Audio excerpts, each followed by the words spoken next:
में पूरे देश में 5,500 से अधिक नए कॉलेज बने हैं। डिजिटल निधि अभियान ने युवाओं को नए अवसर दिए हैं।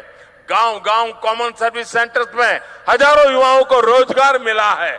1 लाख से अधिक स्टार्टअप के साथ दुनिया का तीसरा बड़ा इकोसिस्टम भारत में बना है। आज रांची में IIM कैंपस और IIT ISM धनबाद में नए हॉस्टल का भी लोकार्पण हुआ है।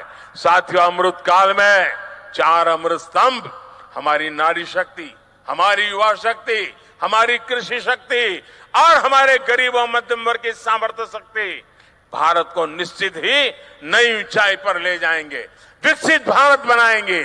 मैं इन परियोजनाओं के लिए, राष्ट्र निर्माण के इस अभियानों के लिए एक बार फिर आप सबको निमंत्रण भी देता हूं, आप सबको बधाई भी देता हूं। मेरे साथ मैं कहूंगा भगवान बिरसा मुंडा, आप कहिए अमर रहे, अमर रहे। भगवान बिरसा मुंडा अमर रहे, अमर रहे। भगवान बिरसा मुंडा। दोनों हाथ ऊपर करके पूरी ताकत से बोलिए, भगवान बिरसा मुंडा, भगवान बिरसा मुंडा, भगवान बिरसा मुंडा, भगवान बिरसा मुंडा।